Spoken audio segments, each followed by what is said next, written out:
Joanne, you want to lead with the pledge? Sure. Okay, we're on. Good evening, everybody. Today is Tuesday, November 19th, 2024. We're here for a town board meeting. If we could all please rise for the Pledge of Allegiance. And Councilwoman Waski, would you mind leading us? Yes, Supervisor, thank you. I pledge allegiance to the flag of the United States of America and to the republic for which it stands, one nation, under God, indivisible, with liberty and justice for all. Thank you, Joanne.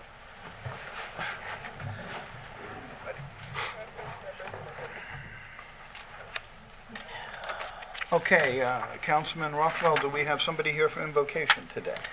We do. We are once again blessed to have Reverend Mary Cooper House of the Praise Christian Revival Center to lead us in our invocation this evening. So if you'd please come forward.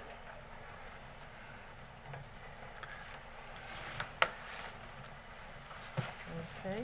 You got it. Please stand. Bring the mic down. Just bring the mic down here. Reverend, thank you. Thank you. Lord, we thank you for protecting our town from the storms, tornadoes, and hurricanes and fires. Bless our officials and leaders with wisdom, compassion, and our citizens as they present their petitions. Thank you for hearing and answering our prayers, for you said whatever we ask in your name, you will do it. So we ask in the name above all names, Jesus, and we thank you in advance. Amen. Amen. Thank you. Thank you, Reverend, and it's good to see you up and around. You gave us a little scare a couple weeks back. Glad to see you're doing much better. Okay, Mr. Wooten, do we have any announcements or correspondence? Under correspondence, we have some letters came in from Karen Kemp, reference the industrial development zoning changes that she recommended or that she questioned. A letter from Andrew Covati, reference the communication tower. There's also a letter, it wrongfully says from Greg Bergman, but actually he just presented it, was from the planning board, reference the SEQRA lead agency coordination. 3 letters that were received at last town board meeting that were published and circulated. You got copies last meeting. A letter from the Riverhead Planning Board for their notice of public scoping hearing, and a letter from Bryan, Carroll, reference the 2025 budget. And that's all the letters are posted and part of the agenda on the website. Under reports, we received the tax receiver October monthly utility payment report of $1,015,488.25. The town clerk October monthly report of $10,000, $721.50.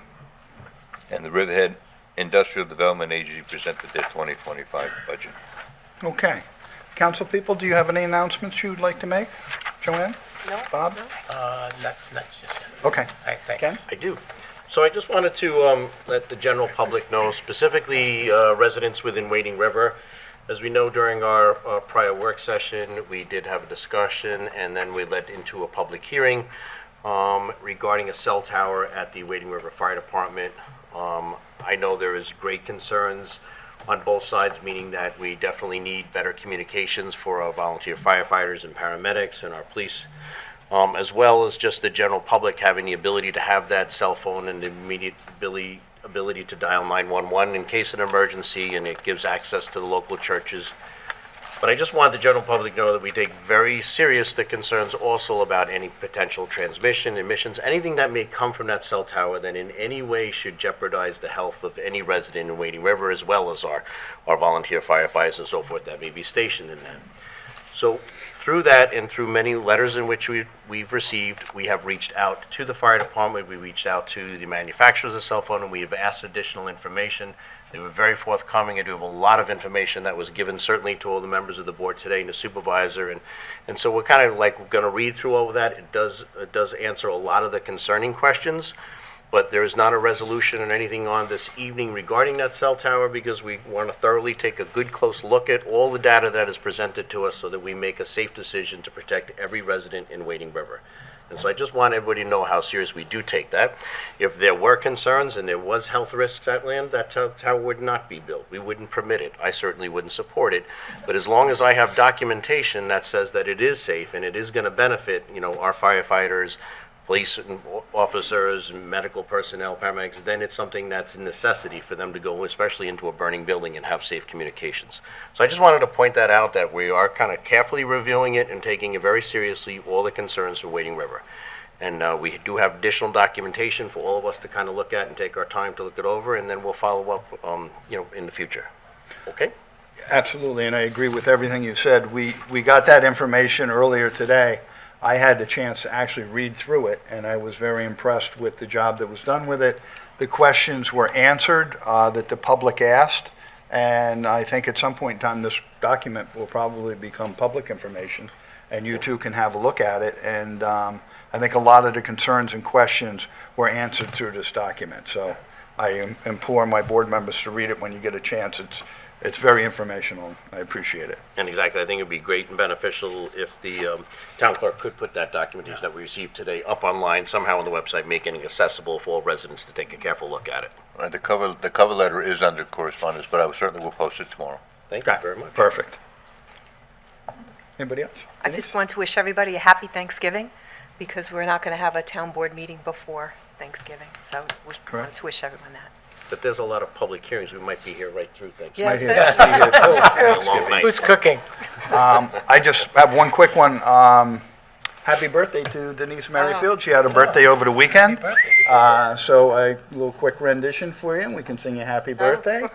Okay? I know you thought you were going to escape this. Yeah, I but did. No, you're not. Okay? Happy birthday to you. Happy birthday to you. Happy birthday, dear Denise. Happy birthday to you. Are you what? Thank you. Thank you, everybody. Thank How you. did Denise escape the ribbons and hats and... Quite honestly, I'm afraid of her, and if I Yes. did that to her, I think I said, no way. she might have used her district attorney powers on me and put me somewhere, so. Happy birthday, Denise. Yeah, happy birthday. Thank you, everybody. Congrats. Thank you. Okay, we have numerous public hearings tonight. So the first public hearing being scheduled for 6:10 PM, it is now 6:13. Public hearing number 1, Chapter 217, Penalties and Offenses, and I believe Councilor Saru is going to go over that with us. Good evening, Board. Good evening, everyone. evening. So I have just a copy of the code. It's extracted straight from the agenda packet that was posted to the website. So if anybody needs a hard copy, let me know. Does everyone, Bob? Do Okay. you have a copy? Sure. Thank you.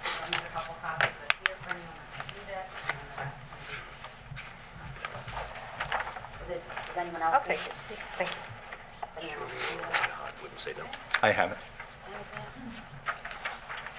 Thank you. Thank you.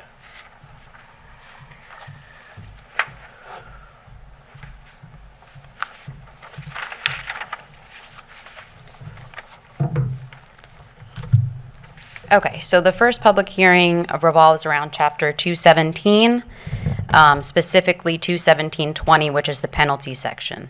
As I discussed at the work session on October 3rd of this year, it became apparent that the penalty section had not been updated since 1989. So the maximum fine that we were getting on these no building permits, no COs, were $500 with a $100 surcharge.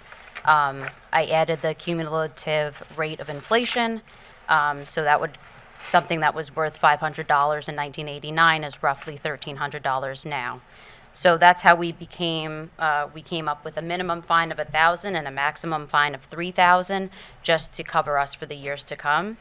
As we know, we take each of these cases by, a case-by-case basis. So as we discussed in the work session, someone who didn't get a permit for their goat pen is very different than an LLC that's doing extensive interior alterations. So would be the goat pen type case would be around the $1,000 mark, and the LLCs would be more toward the $3,000 mark. So that's how we came up with that range. I just want to remind everyone that these are fines, not fees. So these are only for people that have violated the code and are in justice court. So if everyone's doing the right thing, this shouldn't affect anyone in this room. So that's all I have for 217-20, unless there's any questions. Okay. Do we have anybody in the audience who would like to comment on this public hearing? Not seeing anybody and nobody online. We will make this, close it tonight, keep it open for written comment until December 2nd, 2024. Thank you, Victoria. Thank you, No Victoria. problem, but I'll stay up here. 'cause, Yes, you will. Okay. Next public hearing also scheduled for 6:10. Hearing 2, Chapter 263, Article 21, Penalties and Offenses. Again, Victoria Saru. So the second page of the packet of the hard copies is that proposed amendment. Very similar to 217. We're just taking another look at these fines, refreshing them to keep up with current inflation rates, things like that. So for no rental permits, the minimum fine was $500. We're increasing that, or we would like to increase that to $2,000, a range of $2,000 to $3,000 for a first offense, $3,000 to $4,000 for a second offense, and $4,000 to $6,000 for a third offense. Now, again, as anything else in justice court, case-by-case basis, if it's somebody that forgot to renew their rental permit, it's more toward the lower end of the fine. Now, if somebody owns multiple properties and they're having multiple offenses, those will count as a first, second, and third offense, and as you'll notice, those fines become larger as a deterrent and to encourage people to get their permits and not end up in justice court for violations of those. So that's how we landed at those figures, and if anyone has any questions, I'm happy to answer them. Just what's the maximum fine that justice court could put on it? So I'm getting mixed results. The most I've ever seen personally since I've been in the justice court is 6,000. So they can do 6,000. I just didn't so know. I that's- didn't know if it capped out at 5. Yeah, so that's the most I've seen. I still don't know what the exact figure is. Right. As long as it's pre-existing as 6, you've seen other cases, then Yeah, fits the parameters. and other codes, like this code was, the maximum was 6 in the past. I haven't increased the maximum for the third offense. So, Thanks. Would anybody from the audience like to comment? Please come on up to the microphone.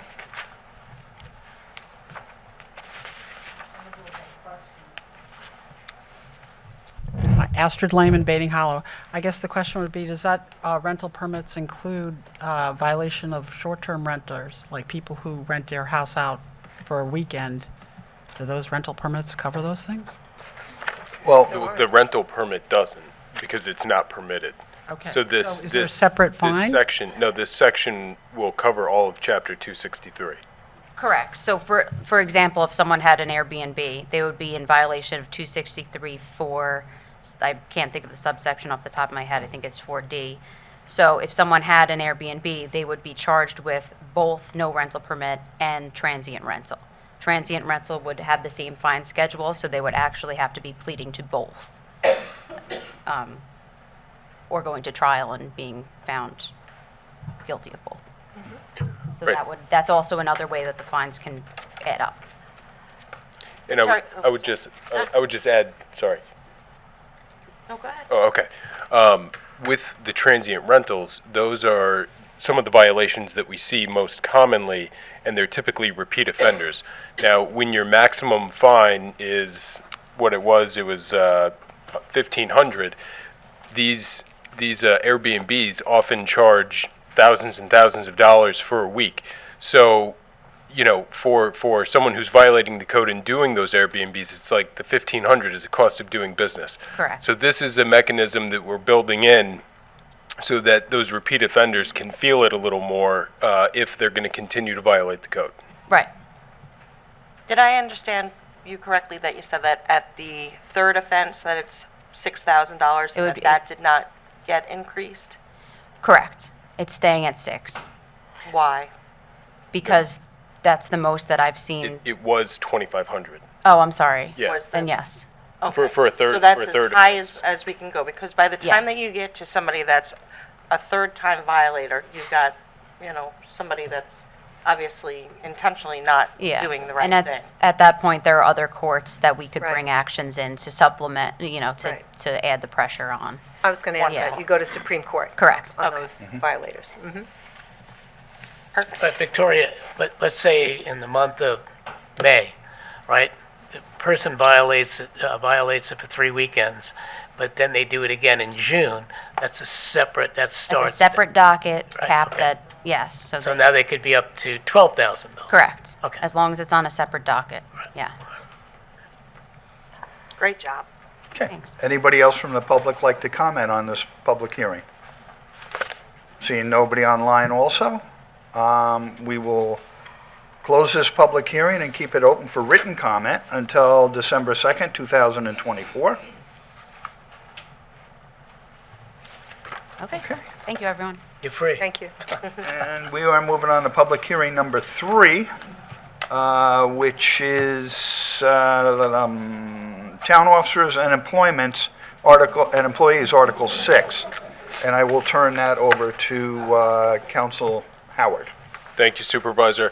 This amendment follows the public hearing that we had last week that set the positions of tax receiver, assessors, supervisor, town board, and highway superintendent to odd-year elections.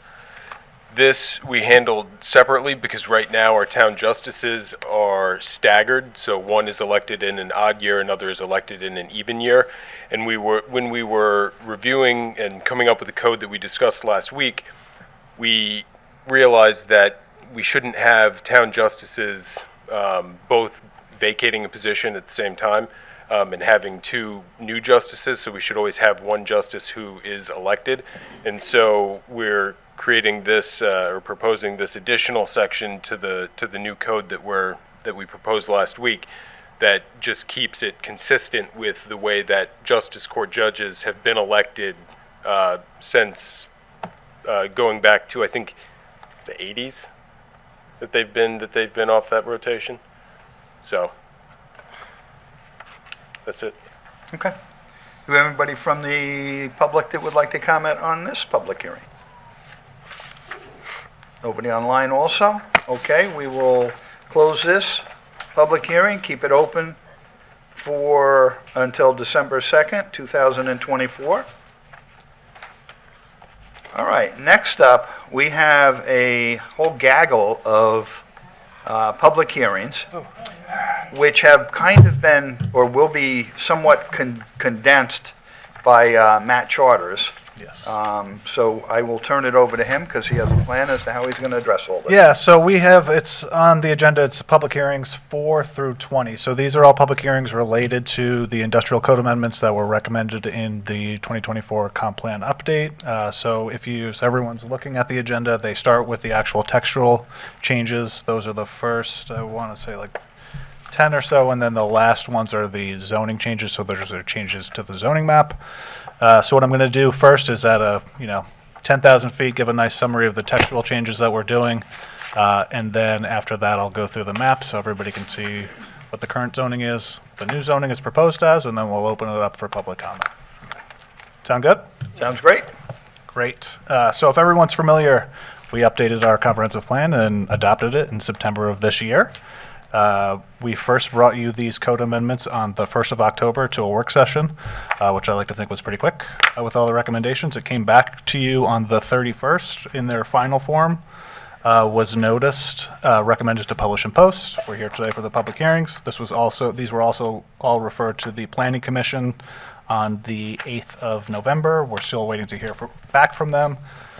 So if the public if you haven't been paying attention, we're doing a pretty wholesale rewrite to some of our code changes, to our codes. The first is we're going to be eliminating the Industrial C and Industrial A zoning use districts from our code. That's going to change to the Calverton Industrial and then to the Light Industrial, which already exists within the code, but then it's going to be mapped elsewhere.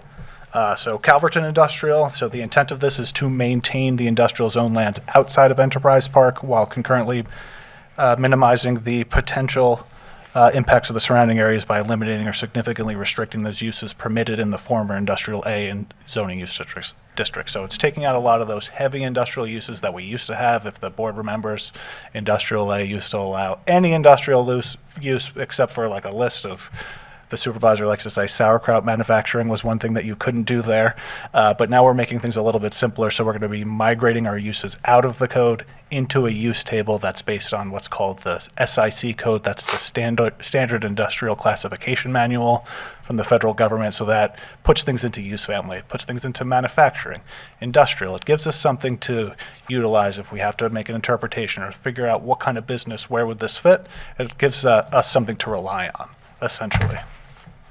So in terms of textual changes, we're sort of reworking the industrial C into the industrial A. The important thing for everybody to know, in these two new zones, or a new and an expanded zone, the allowable development is going to be reduced by about 25%.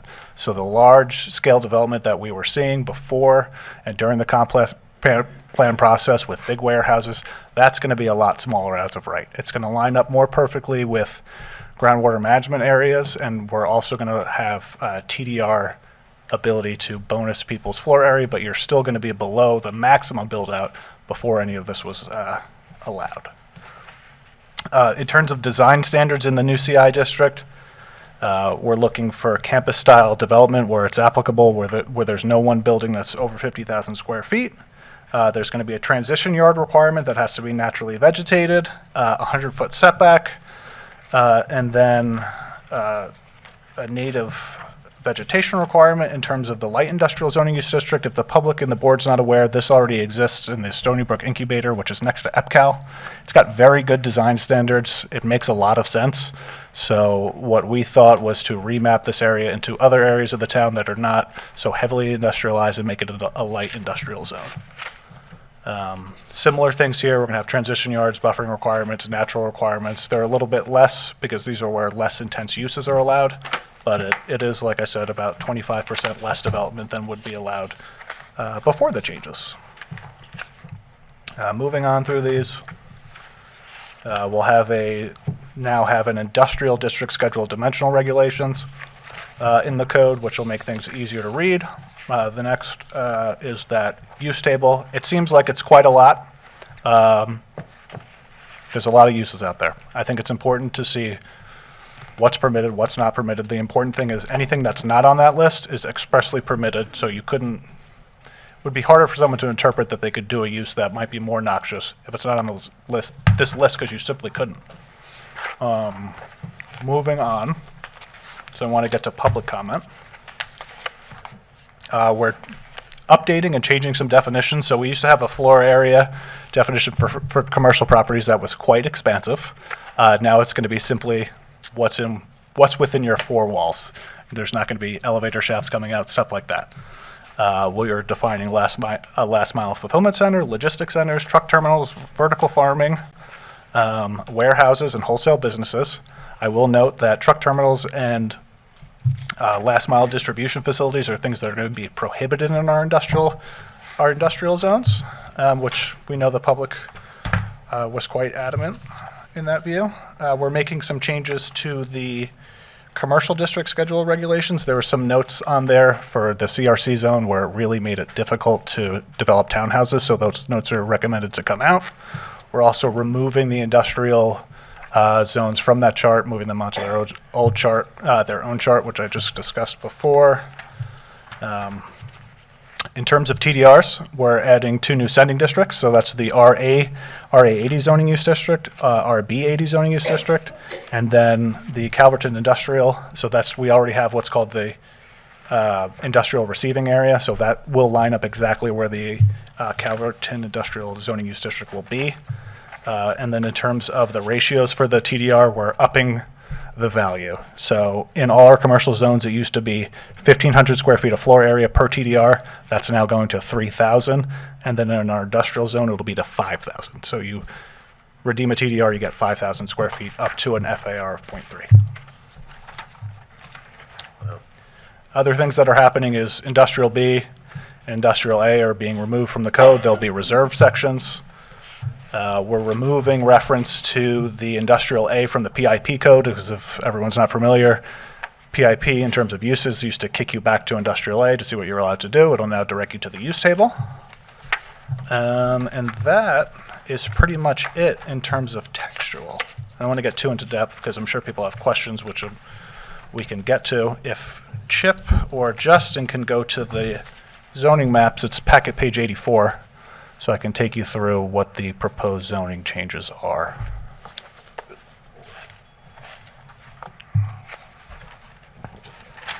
So it should be on the next page. Sorry. Okay, so that's the zoning as it exists now. So if you can see up there, sorry, it's a little far, I don't have my glasses on. It's Industrial C and Industrial A.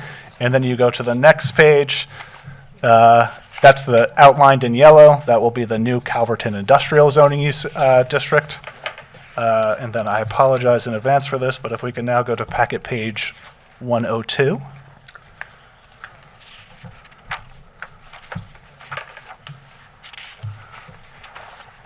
Sorry, 103 is the next one. This is the existing industrial A and B on Calverton and Cromer Avenue. And then you go to the next. This will be remapped as light industrial, so outlined in yellow. That's the area that's bound by Middle Country Road and Manor Lane. That's going to be light industrial, and then up by Youngs Avenue by the old transfer facility, that was formerly industrial B. That'll be light industrial. And then to packet page 105. So that's existing industrial C outside of Calverton. That is all recommended to change to light industrial, which is on the following page. Looks good. And then we can go to page 108. These are industrial C parcels that are being rezoned to RB40. So these are existing residences that are on JT Boulevard. This was another recommendation of the comp plan. They're houses. It's more appropriate that they're zoned residential than industrial. On to the next page, which is page 109. So those are industrial C parcels that are being rezoned to RB40. Similar story, largely improved with residences here. So it's going to be from industrial to residential. Moving on to page 111. This is the Robert Cushman Murphy Park. That was formerly zoned as industrial C. That's going to be rezoned, recommended as open space. It's park, makes sense. Then on page 112, there's an industrial C parcel to be rezoned to open space conservation on West Main Street. You can see in the inset on the right on the bottom. And then onto page 114. That's an existing industrial B in Calverton. So that's where there's a gas station there now. It was formerly a gas station that wasn't open. That's across from EPCAL. That's going to be rezoned. It's recommended to go to Hamlet Center. So if everyone's familiar, down the road from Timber Park on the other side is also Hamlet Center. Moving on from there, we get into our TDR sending areas. So we can go to page 117. Those are the RB80 zoning areas that are going to be sending areas, outlined in red. And I think it's also on page 118. Yep, outlined in red, same thing. And then the last page, page 119, is RA80. It's the new TDR sending area, so it's the whole, all of that RA80. And from 10,000 feet, that is what we're doing. Any questions? Good Lord. I know it's a lot. Try and simplify it as much as we can and get to the public. Matt, I have a question. Sure, Bob. On page, Tell me your packet page, and I have them. packet page 69, 3 from the bottom. It says automotive and other motor vehicles, and it's X'd out in light industrial, and I just would like to make that by special permit if somebody's refurbishing cars or, doing So that's wholesale. So that's like the wholesale. It's wholesale sales of automobiles. Oh, that's what this This is. Yes. So if it doesn't say that. Yeah. So if you see right above that, it says wholesale business category. Gotcha. Okay. So that's That sales. was one. I Okay. have one more. Got it. The other one is on packet page 72. Yep. About midway down, 3271-3. where it's concrete block, and ready-mix concrete paving and construction. Is there a reason why we wouldn't allow that with a special permit, depending on how they're manufacturing it? I mean, it's really a heavy industrial use that we didn't feel was appropriate for like outside of the industrial core of EPCAL. That's our recommendation, that it shouldn't go there. I mean, a lot of this stuff has, significant environmental impacts, so it's not our recommendation to allow it in either. So making pavers, for example, Making pavers, but it would also encompass like concrete crushing, all kinds of stuff like that. Like it's very expensive. If you looked at the use family, there's a lot of uses that fall in there that are pretty intense. But it's noted. Thank you. Okay. Anybody else? Okay. Anybody from the public like to come up and comment on any of these public hearings?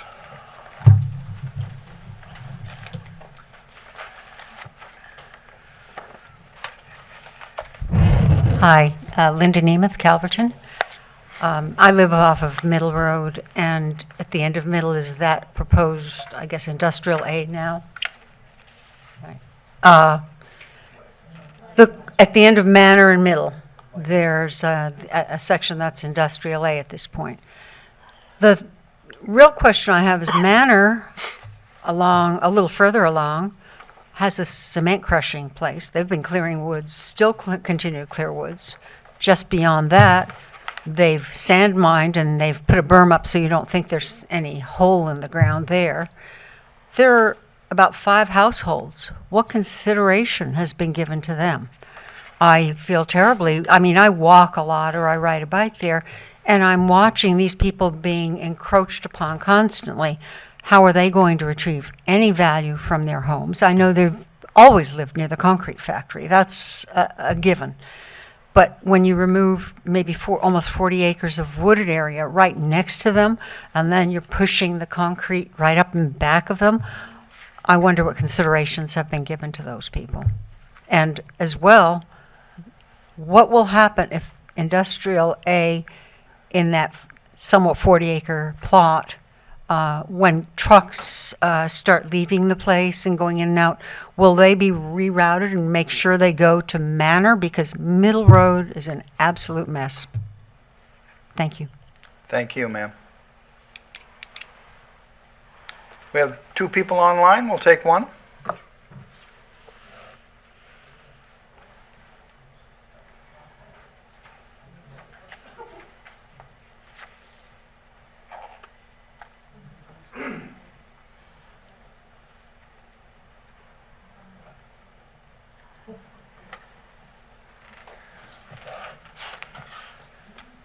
iPad too, AI. Hello? Can you hear us?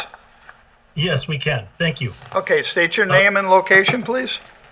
My name is Mike Sinesi, and I live in Calverton.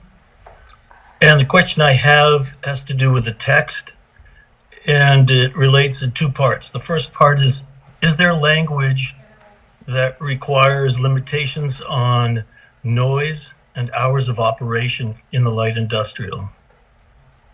And the second question is there an increase in permeable paving for non-active areas?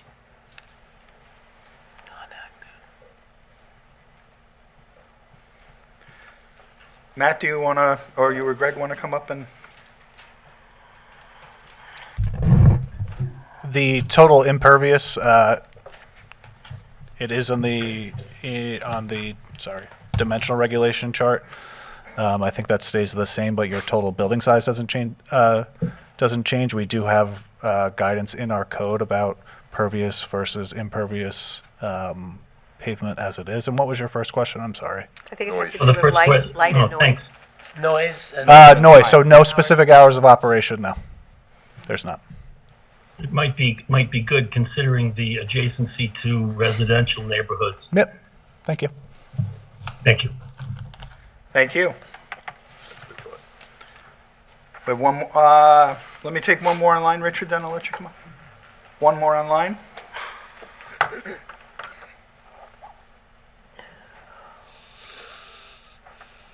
Jen. Hi, Jen. Can you hear us? We can't hear you. Sorry about that. Thank There you go.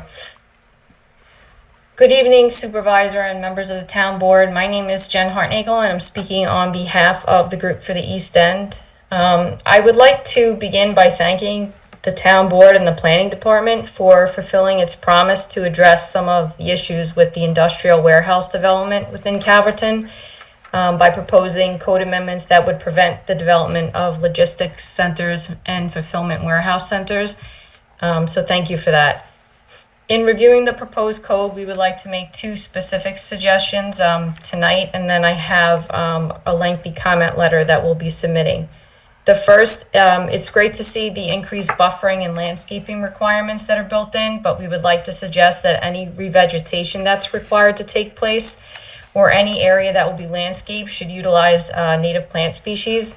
In some of the other East End towns, they have approved plant lists that the planning department provides to applicants as they draw up their landscaping plans. And many of the lots that are in this area are already cleared, and it's important to revegetate the area with native species. Number two, that the site plan should be dark sky compliant and should not contribute to light pollution. I didn't see that written in the code. I may have missed it, but it should be written in there if it's not expressly stated. And lastly, just a comment. This area in Calverton is designated as an environmental justice area, as all of you are aware, and it has several infrastructure issues, including the traffic issue. It's still concerning that a comprehensive analysis taking into account the traffic, the air pollution, environmental justice issues wasn't conducted. The comp plan DGIS simply analyzed the proposed reduction in the floor area ratio that's proposed in the code, and it concluded that a net positive impact would occur, and it does, but that was the extent of the analysis. I guess my point is it's a great move to reduce the FAR back down to what it was always intended to be, but the question still remains, can this area really handle the amount of development that theoretically can be built under the new code and in conjunction with whatever may be developed at EPCAL? It's concerning that there are still millions of square feet that can still be developed over time under the existing conditions, given the roadway, the water resources, the air pollution. So please just keep in mind, I think it's going to be essential moving forward that projects on an individual basis should be scrutinized under the SEQRA process as they come in, and alternatives and mitigation should be required to address traffic, air pollution, and community character. SEQRA provides the opportunity to impose additional standards and conditions to ensure that these impacts are mitigated. So those are my comments for now. I appreciate the opportunity to comment tonight, and we'll submit lengthier comments in writing. Thank you. Thank you. Thank you, Jen. Richard?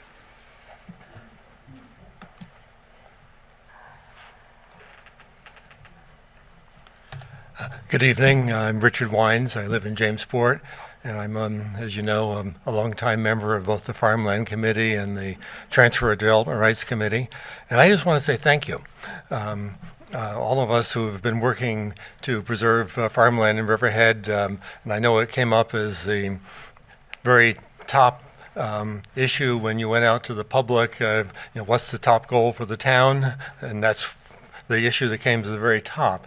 And so we're all very pleased to see all of these various code amendments that will enlarge the TDR sending area, to change the ratios to make the TDRs work better, and to add some receiving areas. So my main message is just to say thank you for getting this on the agenda so rapidly. We've waited 6 years for this, but now that the comp plan update is done, I'm pleased to see this is moving. I hope that there are two more things that ought to be high on the town's agenda, and I do want to thank Dawn Thomas and Matt Charters and Greg Bergman, by the way, for all the good work they've done on this. The two more things that should be high on our agenda here. One is the comp plan update proposes an assisted living overlay district along Route 58, and that's another a good potential use for TDRs. So I'm hoping, and I understand from my friends in the planning department that they're working on this too. So I'm hoping that will be up for hearing in the very near future. And the second thing, which is a big lift, and that's setting up a transfer development rights bank. This is front and center in the comp plan update. It will facilitate the operation of the transfer development rights program. It'll make it easier for buyers to buy and for sellers to sell, which is what you need to make the program successful. So that's going to take some work to get it right, but I'm hoping that we can all work together in the very near future and make that happen. So thank you. Richard, and in terms of the bank, I'll set up a meeting with myself and with the comptroller, because I've had these discussions a couple of months ago in terms of setting up the bank. So we'll set up a meeting right after Thanksgiving. Sounds good. Sounds good. Thank you. Thank you, Richard. Come on up. Ready to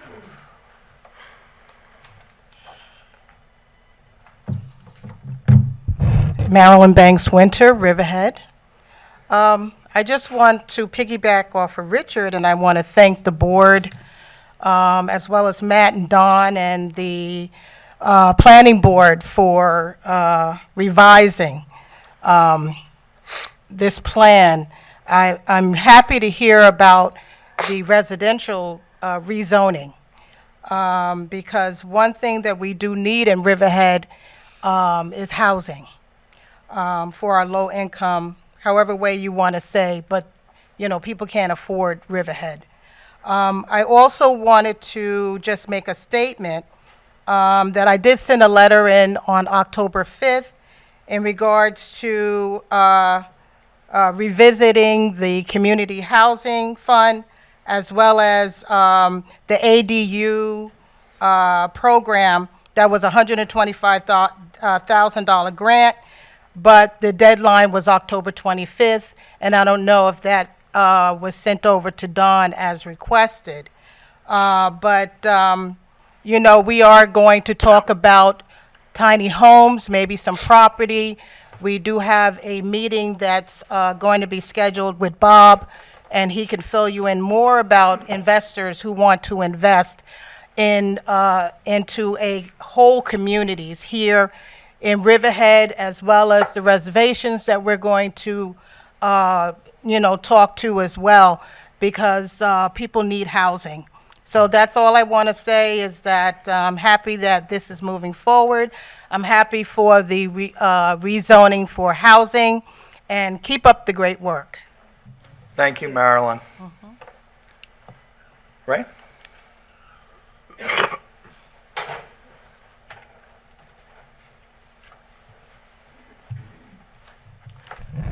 Good evening, Ray Dickoff, Aquabog.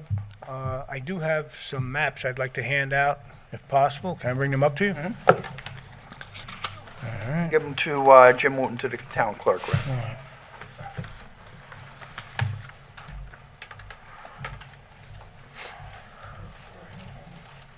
First two pages are your pages off the website. If you can take a look at the third page, though. I'll wait till you get them. Thank you, sir. Thank you, sir. Thank you, Mary.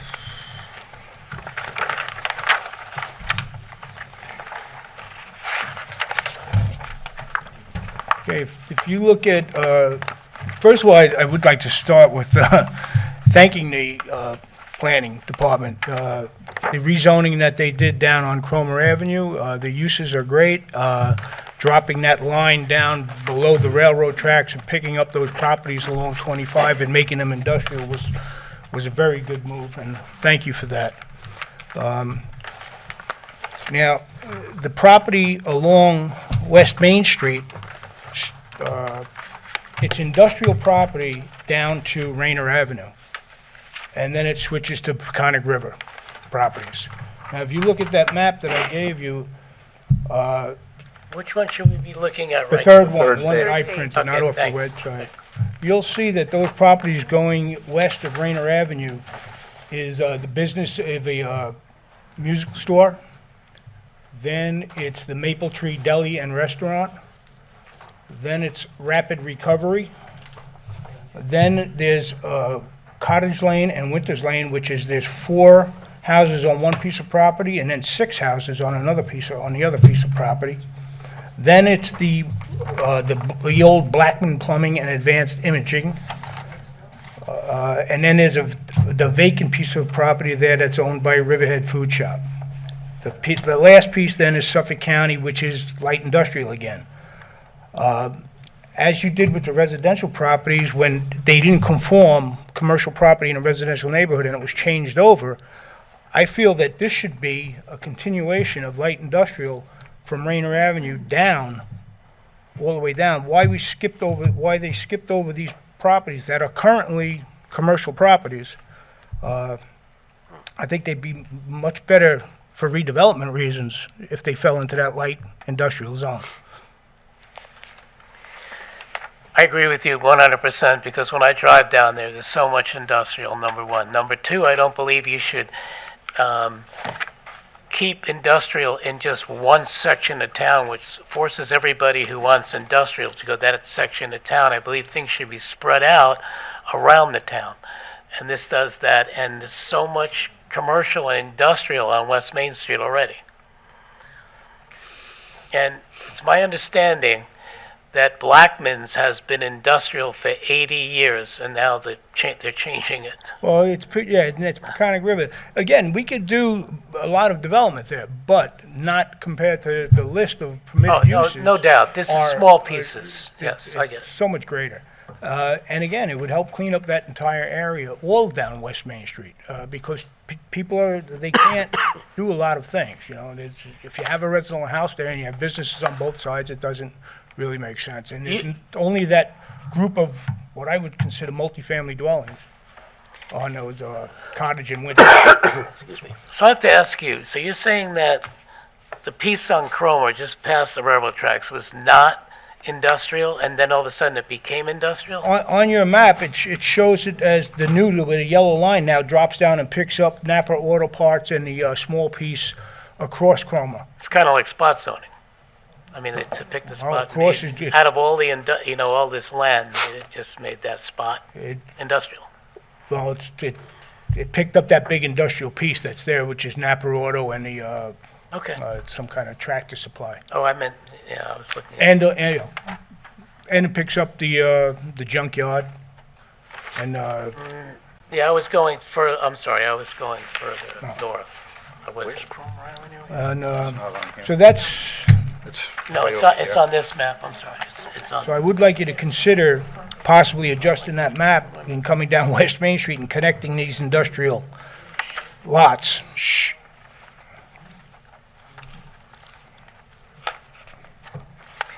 I agree with you 100%. I've asked for this like a while back to do that because, again, there's so much commercial and industrial already.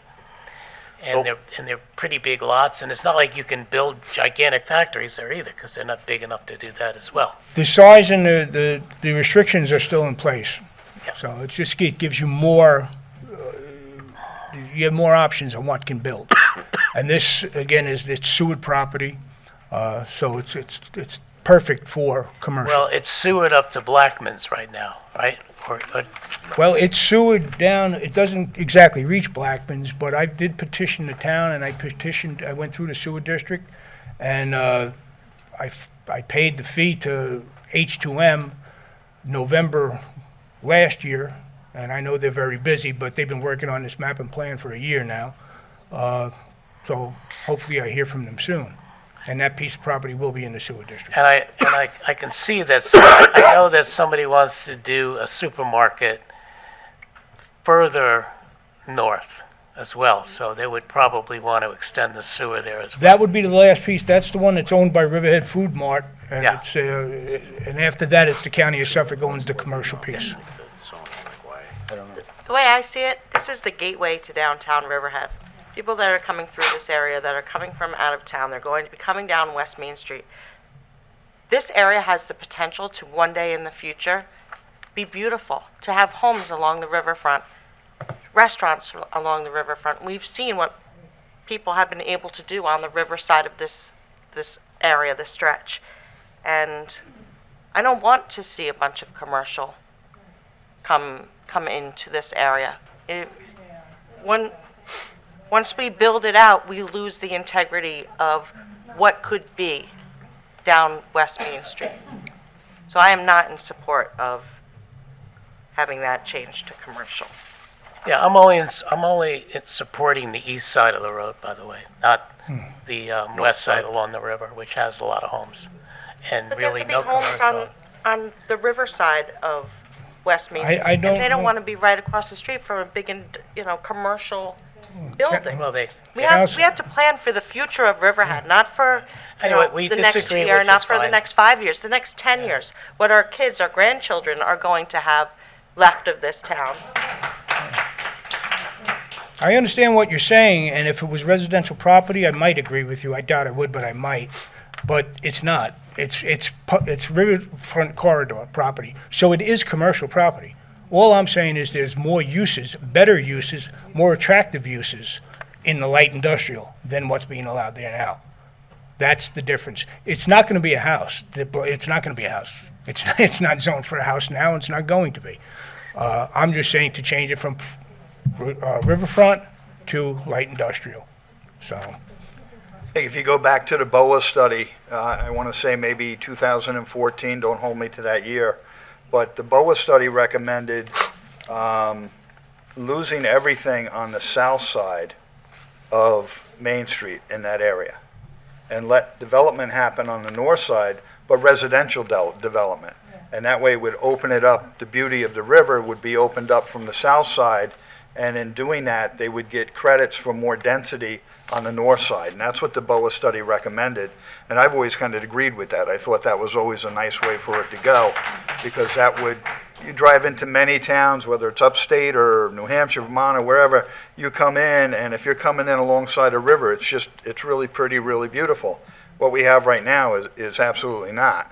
And even if you went further commercial, commercial, sure, it gets a nice, pretty facade on it today, but 5 years from now, commercial takes wear and tear on properties, and we don't see them kept up quite as well as we do residentials that people have invested their money in. So I would favor keeping it more residential there and opening it up to the river to make it a scenic drive coming into the town instead of what we've seen. I would say that was the plan, the master plan from 2003 aimed at that, and here we are in 2024. You don't have any new residences, you don't. You have nice commercial buildings being built down there by investors that want to come in and do it. So we'll be back in 20-something years at this rate, because it's never going to be, with the restrictions that's put in by the DEC, the restrictions that's put in by the town, it should be built out with commercial uses, which it will be, because again, it's commercial now, and it will go on being commercial. We just have less choices of what we could put there. Thank you. Thank you, Ray. So Matt, could you just question, in terms of what's there and is pre-existing, does it become pre-existing non-conforming? And what happens if there's similar uses, but just... So anything that's being rezoned, that's not going to be a conforming use, and whatever it's being rezoned to will be it would become a pre-existing non-conforming use, so they would still enjoy the rights of their business. This whole section of West Main Street, it's largely not industrial. It's either PRC, but it's in what's called the WSRR, the Wild Scenic Rivers Overlay Area from the DEC, so it's a very environmentally sensitive area. It's just not an appropriate place for more industrial zone properties. And like Councilman Waskey said, this is the gateway to downtown. There's so much potential. So a lot of these uses, like the Blackman site, these are pre-existing non-conforming sites now. They're not zoned industrial. How does that impact? So like Blackman Plumbing, if something is going to change, if there's a similar type of...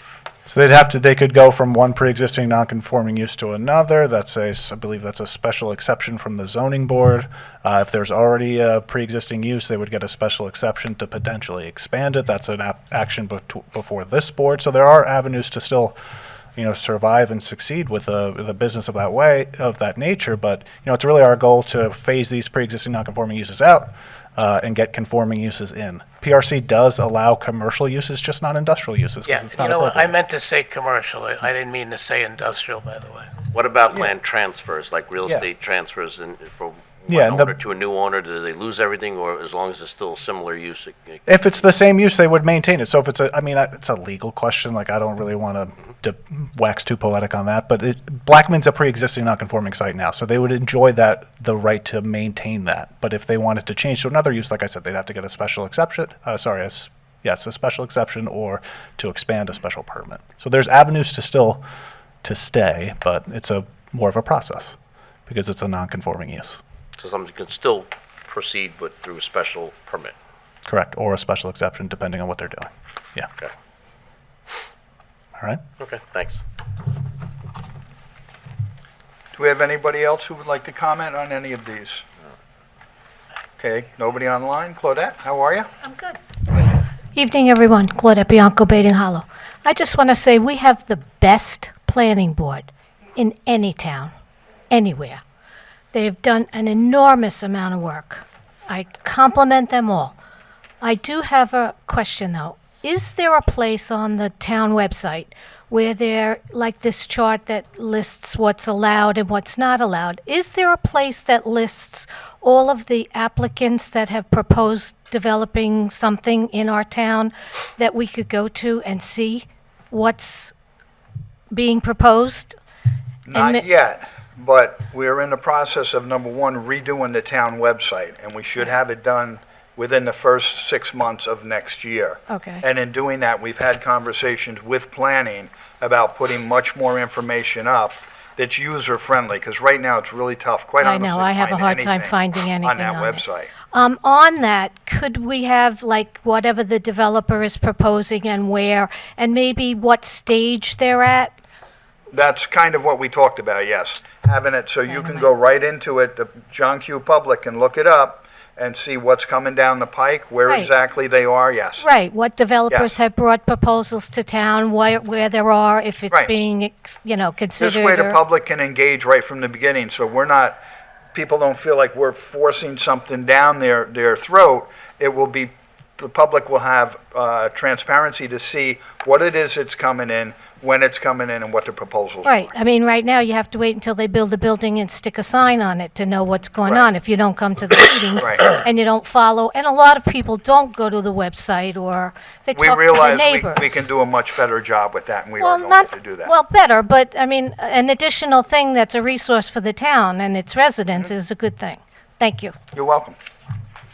And I just want to say, although we have a wonderful planning board, we have an excellent planning department. I know you We did. I figured know. that, but they're both very good, so. Thank you. For the record, Greg Bergman, Senior Planner with the Riverhead Planning Department. I know it was not done intentionally. I did hear tonight Dawn's name mentioned, my name mentioned, and Matt's name mentioned. We'd be remiss if we didn't acknowledge Heather Trojanowski as well. Completely She's agree. a valuable asset to the department. We Yep. are a team. We all work together. No one individual stands out more than the other. So just want to acknowledge Heather for the work she's done. 100% agreed. Thank you for bringing that up, Greg. Go Heather. We have nobody online, correct? Okay.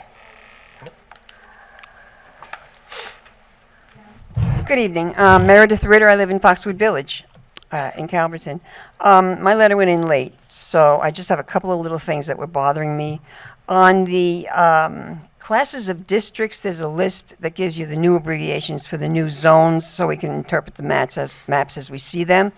There's one zone that's called an industrial receiving district, which kind of mystified me. So if somebody maybe down the road could clarify or code it, I don't know, what would an industrial receiving be?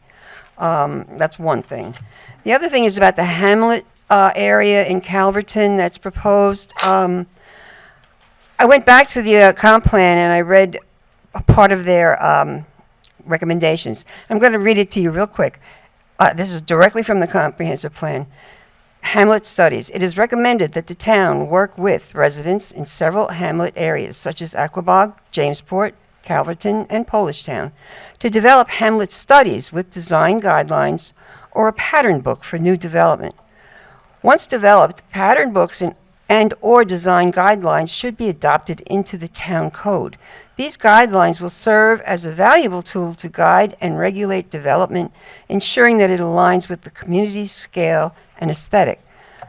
By providing clear and specific guidance for architectural design, landscaping, and urban planning, these resources will promote aesthetically pleasing, sustainable, and context-sensitive development that enhances the overall quality of life for residents and visitors. That's the comp plan's recommendation. And when I look at that spot for the Calverton Hamlet Center, it just doesn't click for whatever reason. And there's a new project already proposed for that area.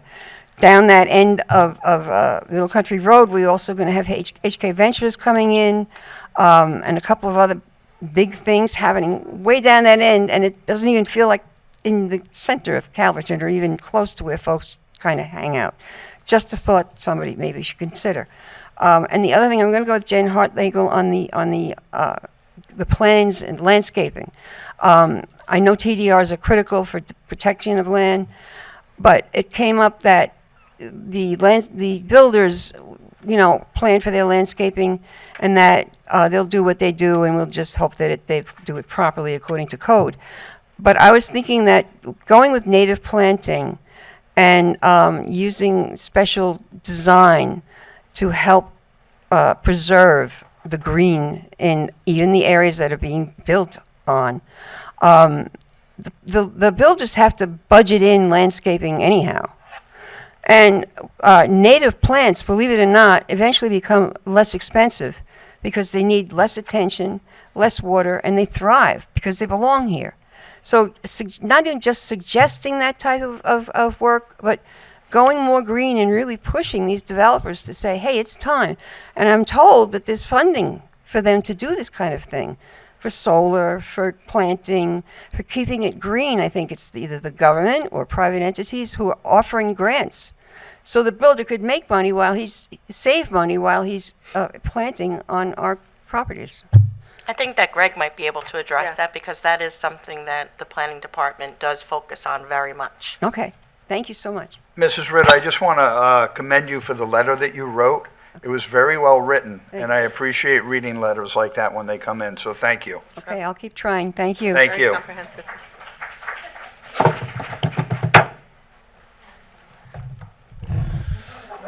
Thank you. So to just clear up couple of the points, the industrial receiving district that's listed on that classes of districts, the industrial receiving area is something that's already mapped within the town. It's located in Town Code Section 301-134. If you go through that section, there's a lot of descriptions. It references tax map numbers. I went through and mapped that area out. That description in 301-134A coincides and lines up with what is the proposed Calverton Industrial District. So that zoning district already exists. We're essentially just appropriating assigning a value for a TDR to be able to develop, additional area. Again, very important to note that even with TDRs, it would still yield a 25% reduction in what's currently allowed in that industrial A and industrial C. And then to the point of I believe Mrs. Ritter was referencing the zoning change that's happening over on the west side of Middle Country Road over by 25A, that gas station and that vacant, I believe it's about a 3.3 acre parcel of land, currently zoned industrial B, recommending the rezoning to Hamlet Center. It is directly adjacent to residential properties. Doesn't really make sense for it to be industrial B. On a 3.3 acre parcel of land, you're not going to see a really intense development. But I think there's just a little bit of kind of confusion between the Hamlet Center zoning district, the name of the zoning district, versus the Hamlet studies that were recommended in the comp plan. So. Thank you, Greg. Greg, if you could just address also the landscaping issue that she spoke about. So landscaping is one. We have our resident green thumb, Heather. I defer all the landscaping. I mean, I know that something looks pretty or it doesn't, but in terms of species, Anytime we get a landscaping plan, I kind of give it to Heather. She's very familiar with native plantings, what works, stuff that's drought tolerant, salt resistant, would work well in areas that doesn't need significant amount of irrigation. So that is something we look at very, very closely. Thank you. She's so passionate about it. She really is. Go up and check out her office. Heather has Lives in a jungle. I love it. Heather has glow-in-the-dark plants.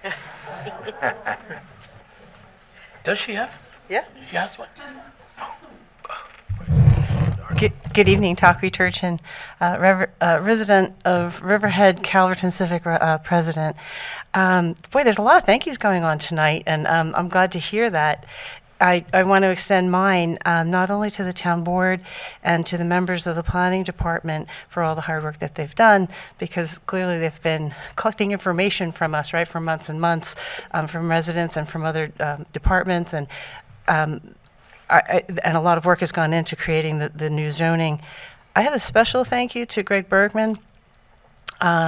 I think it's a precedent-setting sit-down with Calverton Civic had with Greg Bergman and the planning department. I want to say it's 3 weeks ago. It was just before your work session. It was kind of serendipity that we timed it before you had the work session. We had our Calverton Civic CI zoning rewrite committee, which Mary is on. And I wanted to thank Greg for accepting the sit-down. I've never done it myself. I just don't know if it's already happened before. It was very productive. People who were at that table, there were 4 representatives from our committee. We have a larger committee, I think it probably about 8 people. Heather Trojanowski was part of the sit-down, Councilperson Waski, John Carroll's triple hat that she wears. I never know which name to give all of the areas that she's looking over, and the 4 of us. So we had a really good exchange of information and a clarification of things that we didn't understand, and we're looking forward to possibly doing more of that. We did cover a lot of territory. We know that you're listening, and it's apparent in how there were very different conversations happening at the table, and that was good to see because we need to have that. We can't all agree all the time. We have to work things out. I want to echo Jen Hartnagel, who was part of that group, her concerns that she brought tonight, because those really did stand out for us. We set 8 or so hard copy letters in the hands of Greg at that meeting, and I'm just a point of question for procedure. Do we need to have those resubmitted for the record to be included in this public hearing? I don't think that we submitted them. Okay, so we'll do that digitally. Sure. Right? One last piece of that meeting that we brought up that hasn't been mentioned yet, it was my suggestion that we look to the New York State laws that are going to be coming down the pike to us. There are deadlines as far as NYSERDA is concerned with energy consumption. And there are these codes that we need to be looking at that you can basically cut and paste. There's one in particular is a reduction in the electricity used in the consumption of about 20%. I'm not familiar with it. It would be something I would go in and cut and paste and look at, but it is something we'd like to see, because we're facing things in the future that we may be accountable for. And while we're doing green type things that don't really have definition, NYSERDA does have definition on what they'd like to see, and we could make very good use of that stretch code. So that I can submit in writing afterwards, and I'll like Jen had mentioned, I will be submitting a short one-pager from us from that committee. Thank you very much. Before you go, I just wanted to say thank you for being a part of that meeting, and I look forward to doing that again. I think that it's so important that we do have communication, because there's a lot of misinformation out there. People comment on social media and they're uninformed. They don't have a full understanding of everything that is being done. It's just not one part here and one part there. Dots have to be connected, and it's through conversation like we had that day that questions were able to be answered and light bulbs go off for all of us to say, oh, that's a good idea. Why don't we think about this? It was just great dialogue, and we need to have that more and less knee-jerk reaction out there, because this is how we get things done. What's going on social media, that's not happening here. We're the great people in this town that come down here and want to speak with us and interact with us, and that's why we're here. That's why we do what we do as a public servant. We're here to work with you and listen to you. So thank you for being a part of that day. You're very welcome, and thank you for the collaborative effort. Thank you, Takwi. We have anybody else who would like to comment from the audience?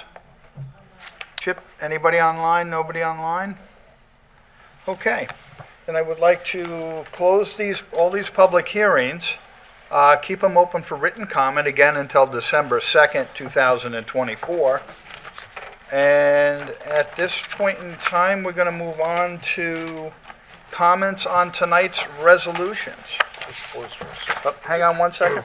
Did we miss this? I don't know if this one- No, we did that. I don't know. It was Eric did it.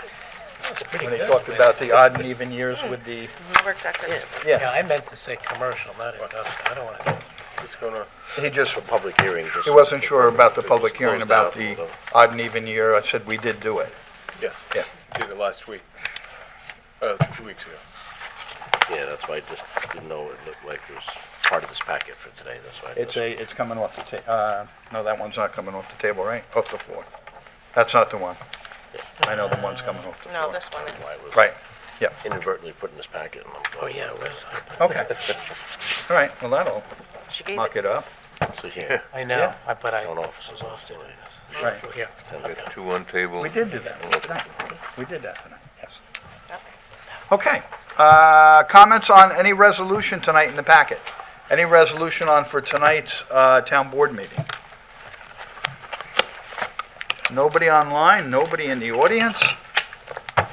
Okay, well, let's move on to the resolutions. Sounds good. We'll start with Resolution 919. Hang on a second. That is me.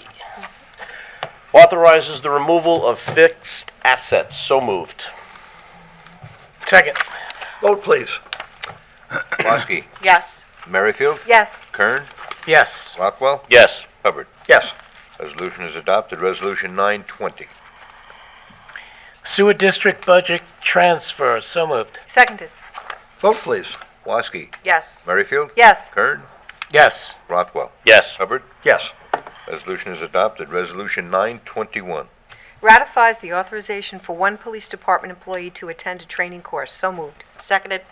Vote, please. Woski, Yes. Merrifield, Yes. Kern, Yes. Rothwell, Yes. Hubbard. Yes. Resolution is adopted. Resolution 922. Ratifies and accepts the resignation of a traffic control specialist. So moved. Seconded. Vote, please. Woski, Yes. Merrifield, Yes. Kern, Yes. Rothwell, Yes. Hubbard. Yes. Resolution is adopted. Resolution 923. Appoints a public safety dispatcher to the police department. So moved. Second. Vote, please. Woski, Yes. Merrifield, Yes. Kern, Yes. Rothwell, Yes. Hubbard. Yes.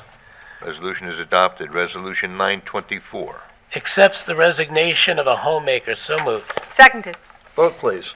Woski, Yes. Merrifield, Yes. Kern, Yes. Rothwell, Yes. Hubbard. Yes. Resolution is adopted. Resolution 925. I'd like to make a motion for Resolution 925 to be tabled. This is regarding the rebid for the Meeting House Creek Stormwater Wetland and Habitat Restoration Project. Apparently, all of the prices are not finalized yet, and we want to get those finalized before we go to resolution. So I would like to make a motion to table Resolution 2024-925. Second. Vote, please. You can have it. Okay. Woski, Yes. Merrifield, Yes to table. Kern, Yes to table. Rothwell, Yes, the table. Hubbard. Yes to table. Resolution is tabled. Resolution 926. Awards bid for one 2024 Mack Model MD6-42 dump truck for Riverhead Water District. So moved. Seconded. Vote, please. Woski, Yes. Merrifield, Yes. Kern, Yes. Rothwell, Yes. Hubbard. Yes. Resolution is adopted. Resolution 927. Extends bid for e-waste collection and recycling. So moved. Second. Vote, please. Woski. Yes. Merrifield. Yes. Kern. Yes. Rothwell. Yes. Hubbard. Yes. Resolution is adopted. Resolution 928. Authorizes the town clerk to publish and post notice to bidders for construction of pump station at East Wind Drive, Town Capital Project number 19. So moved. Seconded. Vote, please. Woski. Yes. Merrifield. Yes. Kern. Yes. Rothwell. Yes. Hubbard. Yes. Resolution is adopted. Resolution 929. Authorizes notice of public hearing to establish fair and reasonable sewer rent for out-of-town facilities for calendar years 2023 and 2024. So moved. Seconded. Vote, please. Woski. Yes. Merrifield. Yes. Kern. Yes. Rothwell. Yes. Hubbard. Yes. Resolution is adopted. Resolution 930. Acceptance of Suffolk County Jump Start Grant funding. So moved. Seconded. Vote, please. Woski. Yes. Merrifield. Yes. Kern. Yes. Rothwell. Yes. Hubbard. Yes. Resolution is adopted. Resolution 931. Authorizes the supervisor to execute a second extension of license agreement and addendum with Island Exterior Fabricators. So moved. Second. Vote, please. Woski. Yes. Merrifield. Yes. Kern. Yes. Rothwell. Yes. Hubbard. Yes. Resolution is adopted. Resolution 932. Authorizes extension of time to remit real property taxes for senior citizens receiving enhanced star pursuant to Section 425 or Section 467 of the New York State RPTI. So moved. Seconded. Vote, please. Woski. Yes. Merrifield. Yes. Kern. Yes. Rothwell. Yes. Hubbard. Yes. Resolution is adopted. Resolution 933. Approve special event Chapter 255 application for Chicken Kids consignment event. So moved. Seconded. Vote, please. Woski. Yes. Merrifield. Yes. Kern. Yes. Rothwell. Yes. Hubbard. Yes. Resolution is adopted. Resolution 934. Approve special event Chapter 255 application for Racetrack Not Street 2025 Fall Motorsports Racing Series at EPCAL. So moved. Seconded. Vote, please. Woski. Yes. Merrifield. Yes. Kern. Yes. Rothwell. Yes. Hubbard. Yes. Resolution is adopted. Resolution 935. Approve special event Chapter 255 application for Racetrack Not Street 2025 Summer Motorsports Racing Series at EPCAL. So moved. Second. Vote, please. Woski. Yes. Merrifield. Yes. Kern. Yes. Rothwell. Yes. Hubbard. Yes. Resolution is adopted. Resolution 936. Adopts a local law to override the tax levy limit established by and set forth in Article 2, 3-C of the General Municipal Law. So moved. Seconded. Vote, please. Woski. Yes. Merrifield. Yes. Kern. Yes. Rothwell. I mean, this was openly important to increase police and infrastructure and so forth, so certainly don't take it lightly. But it's necessary to increase our police presence and all the equipment that's necessary, so I vote yes. Hubbard. Yes. Resolution is adopted. Resolution 937. Adopts Town of Riverhead 2025 annual budget. So moved. Seconded. Vote, please. Woski. Yes. Merrifield. Yes. Kern. I'm going to reluctantly say yes because there's amendments I'd like in here that have not been taken care of, but I know a lot of work went into it, and I'll vote yes on it. And in regard to those, some of those things you'll be able to vote individually on coming up. so- Exactly. Right. Yeah. Rothwell. Yeah, so just to clarify, within it, in the budget originally as written, it did give a salary increase to the board members, which I don't support and I will not accept, so I just want to make that known. So I'll instruct the financial administrator to not issue any type of salary increase to myself. With that aside, again, everything in the budget is more than necessary to do what we have to do. So I vote yes. And Hubbard. Yes. Good job. Resolution is approved. Resolution 938. Adopts a local law amending Chapter 103 of the Riverhead Town Code titled Town Officers and Employees Article 6 Term Limits. So moved. Seconded. Vote, please. Woski. Yes. Merrifield. Yes. Kern. Yes. Rothwell. Yes. Hubbard. Yes. Resolution is adopted. Resolution 939. Ratifies and accepts the resignation of a traffic control specialist. So moved. Second. Vote, please. Woski. Yes. Merrifield. Yes. Kern. Yes. Rothwell. Yes. Hubbard. Yes. Resolution is adopted. Resolution 940. Accepts donation from George and Janice Gabelson for the Recreation Department. Thank you, George and Janice, for doing this. So moved. Seconded. Vote, please. Woski. Yes, thank you very much. Merrifield. Yes, thank you again very much. Kern. Yes. Rothwell. Thank you very much. Yes. And Hubbard. Yes, thank you to the Gabrielsons very much. Appreciate it. Resolution is adopted. Resolution 941. Accept a donation from Joseph C. DiBenedetto, for the Recreation Department. So moved. Seconded. Vote, please. Woski. Yes. Merrifield. Yes, thank you. Kern. Yes. Rothwell. Thank you very much. Yes. And Hubbard.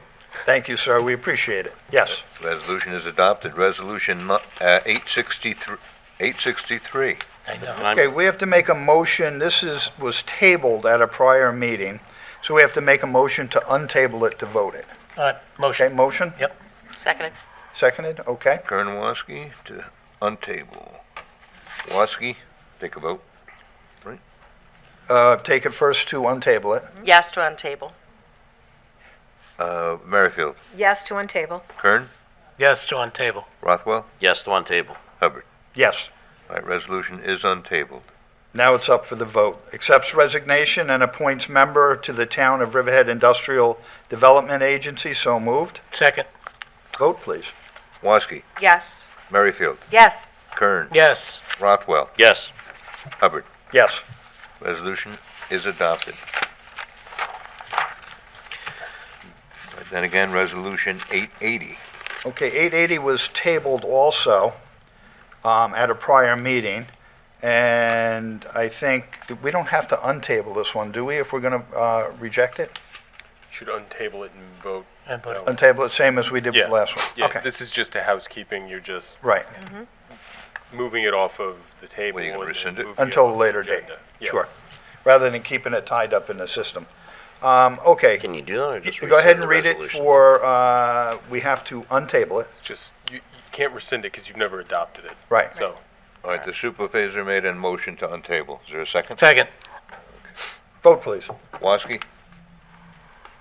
No. Right? Oh, no, Yes. this is. To untable it. oh yeah. This is to untable. untable it. Yes to untable it. Merrifield. Yes to untable. Kern. Yes to untable. Rothwell. Yes to untable. Hubbard. Yes. Resolution is untabled and at your disposal. Reading. Authorizes the supervisor to execute an agreement with Hunk Mobile USA LTD. So moved. Second. Vote, please. No. Woski. No. Merrifield. No, not at this time. Kern. No. Rothwell. No. Hubbard. No, just to be clear, this has to do with the paid parking that we're looking to implement and the trial run that we want to do. But because of the time of the year, and we didn't want to tie it up over Christmas, we're going to revisit this and implement the trial in the springtime. So we're just voting it down now, so we get it out of the system. Otherwise, we have things like lingering in the system that kind of clog up the minute track system that we use. So we're trying to clean some of that stuff up. So that's the reason for now. We will readdress this back in the springtime. Okay, the motion did not carry. Resolution 942. Ooh, long one. Pays bills. So moved. Seconded. Vote, please. Woski. Yes. Merrifield. Yes. Kern. Yes. Rothwell. Yes. Hubbard. Yes. Resolution is adopted. Resolution 943, excuse me. Ratifies the approval for a leave of absence. So moved. Seconded. Vote, please. Woski. Yes. Merrifield. Yes. Kern. Yes. Rothwell. Yes. Hubbard. Yes. Resolution is adopted. Resolution 944. Reappoints Bryan Mills to the Board of Assessment Review of the Town of Riverhead to continue to SE. Serve. Serve. Oh, I I don't know. It's a new one for I me. thought that there was SE new means lingo. serves. We ran out of ink. So moved. Seconded. Vote, please. Woski, Yes, I had the opportunity to serve on the Board of Assessment Review with Mr. Mills, and he does a fabulous job, and I'm happy to see that he's staying on with us, so yes. Merrifield, Yes. Kern, Yes. Rothwell, Thanks, Brian, yes. Hubbard. Yes, he's been on for some time, and he has done an excellent job, like Joanne said, so I'm glad he's sticking around. Yes. Resolution is adopted. Resolution 945. Ratifies the appointment of a Geographic Information Systems Technician III. So moved. Happy to second this.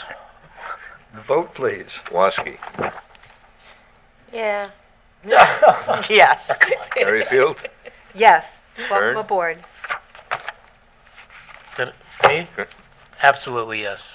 Rothwell, I would like a detailed explanation from Councilman Kern on what a Geographic Information System Technology Actually, it's an is. alien position. They come down from another planet and they, It's something that has been absent in this town's employment force for some time, and it's going to make a huge difference for a lot of our departments. So Like, we're very happy. when to do it. Jason Blizzard Don't ask was- me to explain it. when Jason, That was a very, very interesting. broad explanation. So- It's very interesting, the work she Jason- does, I will tell you that. to answer your question, Jason Blizzard was doing some GIS work. Yeah. And so it's really like mapping the town, et cetera, et cetera. And this is something that, as the supervisor said, that is lacking here and other towns have, and it's going to make us a lot more efficient moving forward.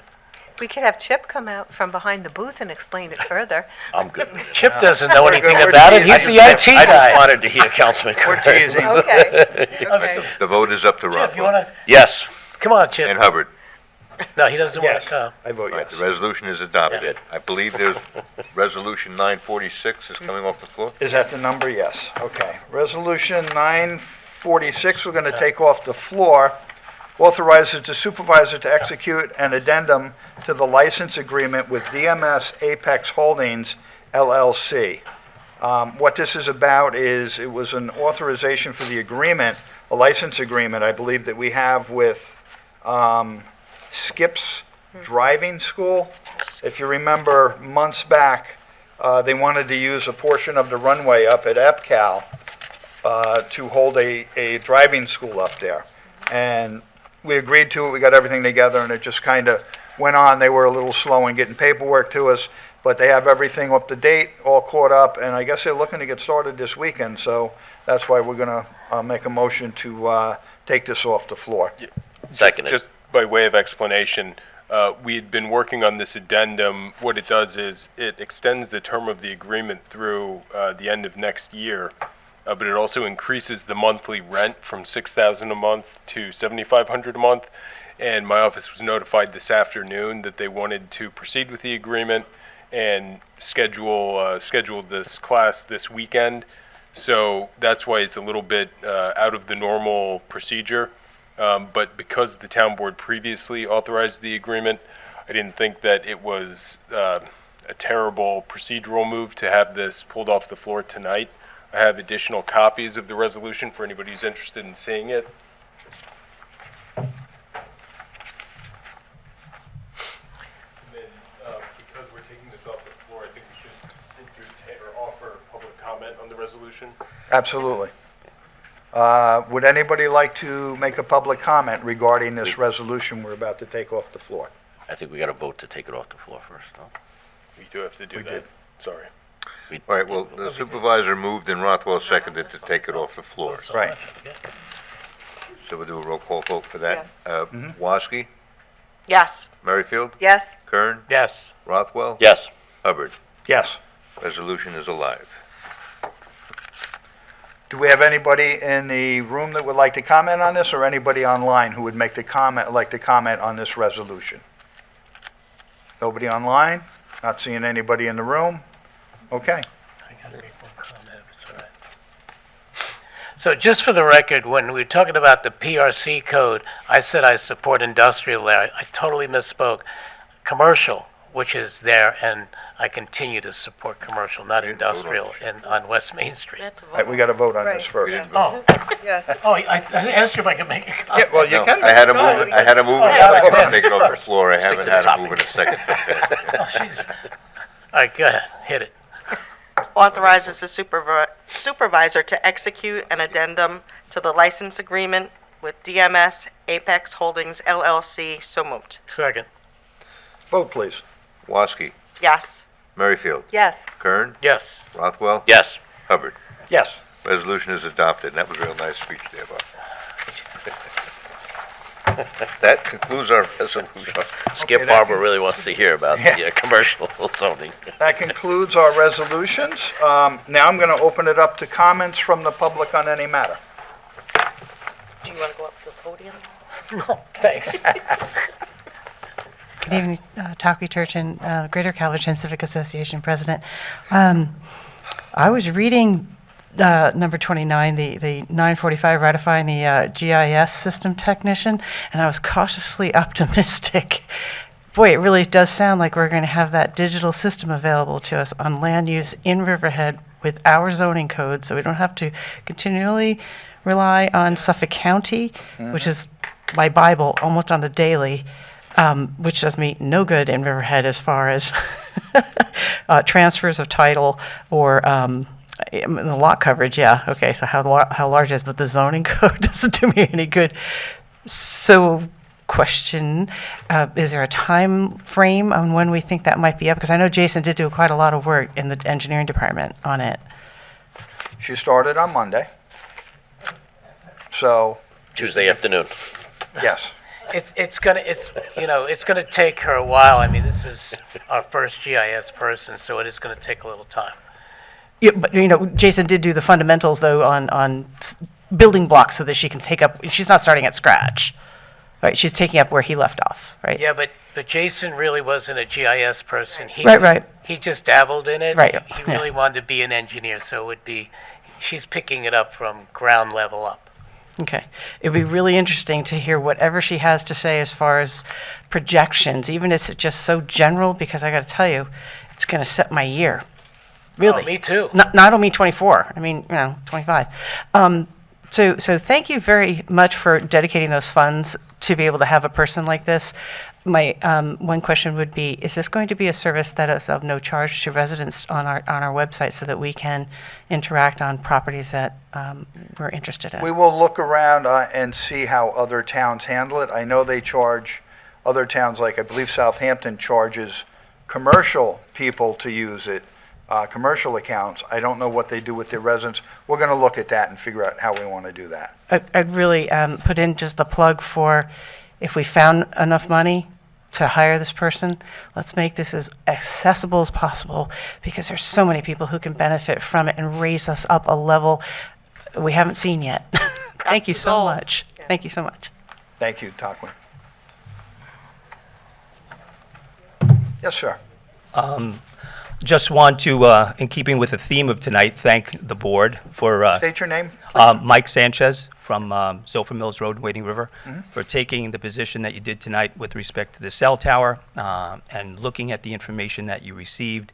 The group, Wading River Community Action Committee, is also hoping that you take a look at the memorandum that we submitted in opposition to it.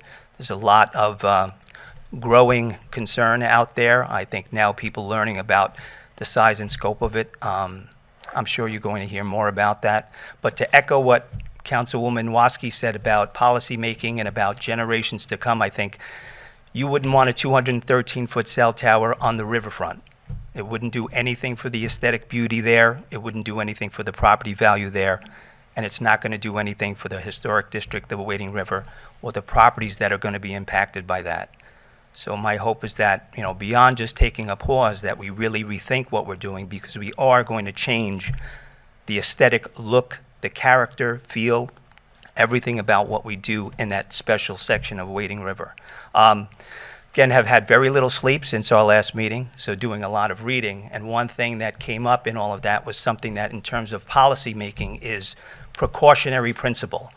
And essentially it says that, if you're going to do something with regard to any decision, that it ensures that the public good is represented in your decision-making when there's substantial uncertainty or disunity between the constituencies that you serve and the municipality, and the risks and the benefit of a proposed activity, and that the policy decision should then be made in a way that errs on the side of caution with respect to the general public and not a special interest. And I don't regard the fire department as a special interest. They are a special group of people to all of us, and we are wanting to make sure that whatever is needed to correct whatever concern is there, that we work together. And I don't think we've done that to this point, and I hope if we take this pause, we'll be able to do that. Thank you. Mr. Sanchez, if I could ask you, you represented an organization. What organization did you refer to? Again, it's a newly formed I figured that. organization. It's a Wading River Right. Community Action Committee. Okay, thank you. Thank you. Thank you. Thank you.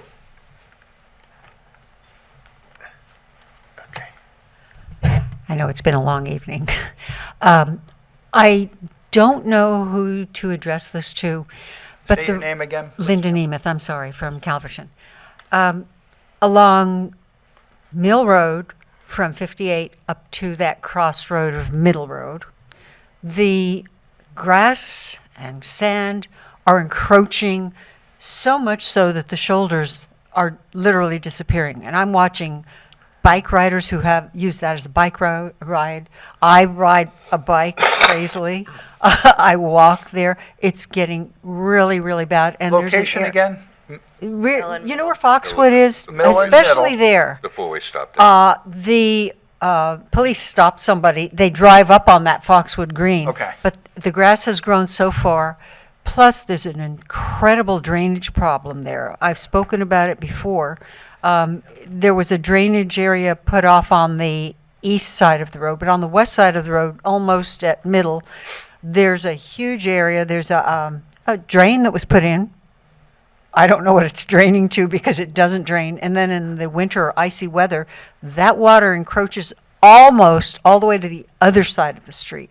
So that's somewhat of a hazard.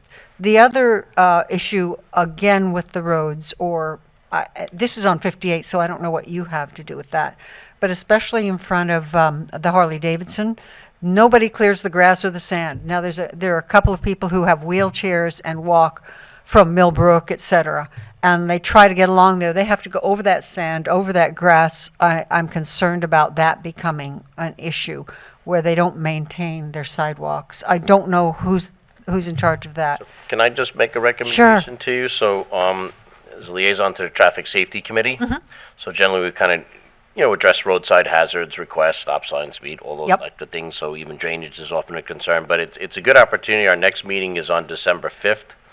It's here in this room at 8:30 in the morning. But residents are welcome to come. Well, we start. Yes, We got work to do. We got to get up. Go. I'll try. But residents can come and express concerns about specific traffic safety issues, and I think that's really what That's you're the doing place right for it. now. But the reason why I say it's good to come to that meeting, not that I wouldn't forward your message right now here, but it's nice that you have the highway superintendent, the police chief, myself, and other members present, sitting right here around this table. Good. And a lot of us kind of work very cohesively together to kind of solve some of these problems. So I would encourage you to come to that meeting. Date, again, 8:30, you said? Sure, it's December 5th. 5th. At 8:30 here Thank in this you. room. I will try. Thank you very much. You're very welcome. Would she be able to write a letter that Yes, would she be can. able to be read? Yep. You know, And it was be as with many specifics as you can. So if you can't attend the meeting, yes, you can put it in writing. You can email it to myself, and then I'll bring it up on your behalf. Just have your contact information as well. Okay? Sure. Okay, we have.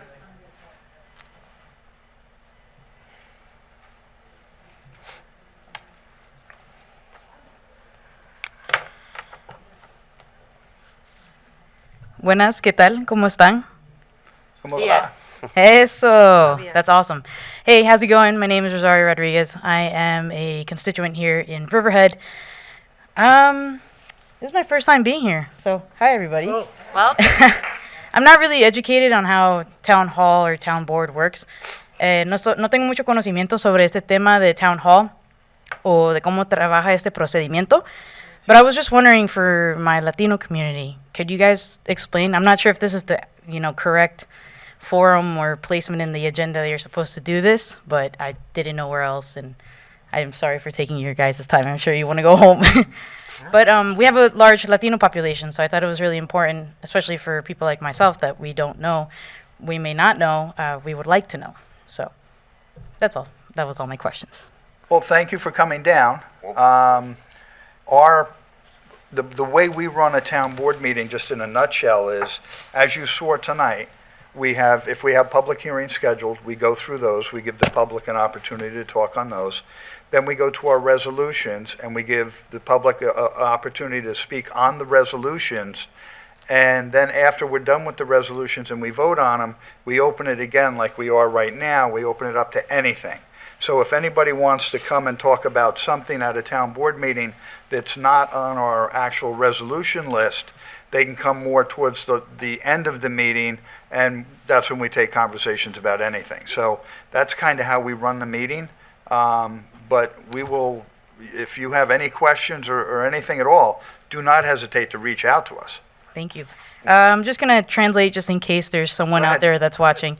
But básicamente hay una agenda donde la gente tiene sus temas o conversaciones que van a tener durante todo el tiempo.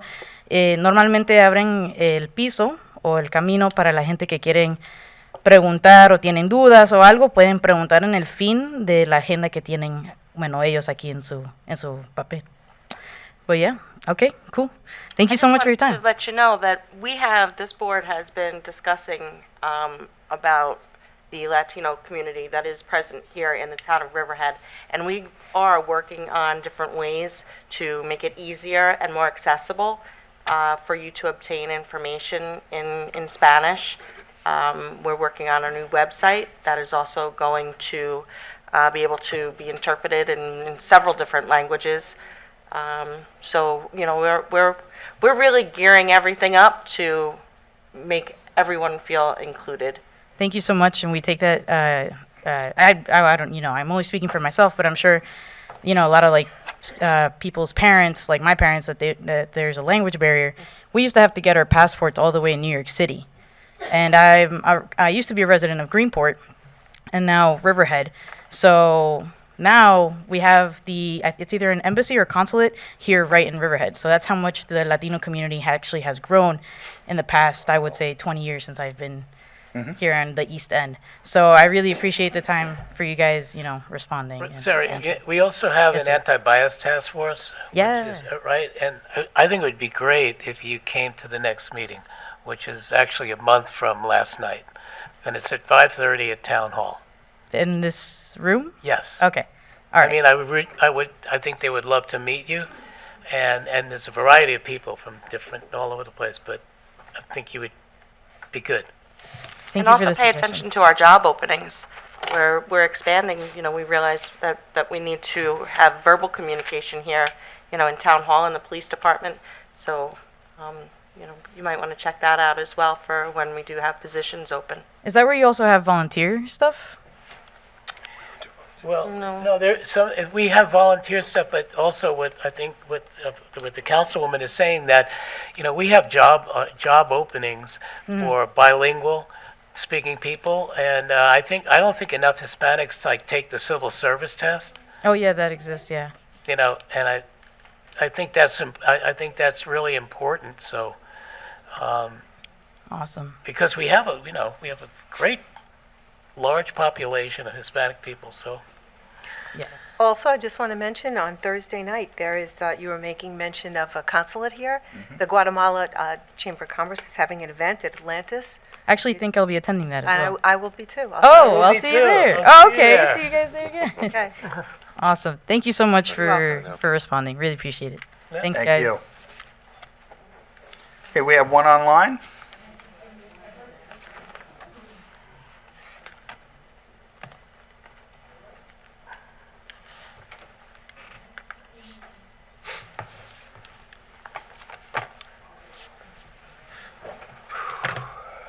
Sid? Sid, can you hear us?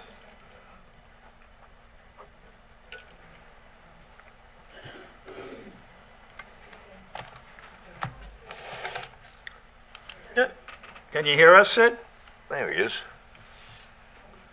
We can't hear you. He needs a cell tower.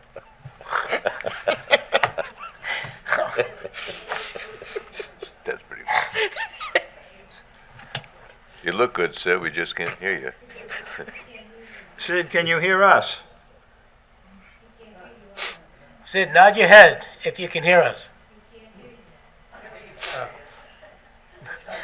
Don't do it.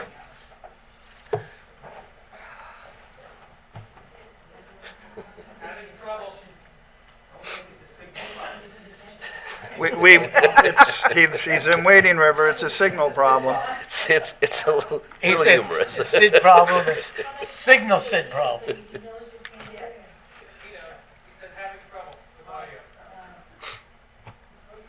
We can't hear you, Sid. Maybe he should just restart and try to get back on. Write it on paper and hold it up.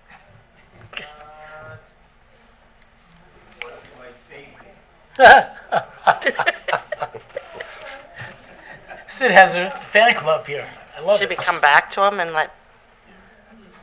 Looks like he's fading away.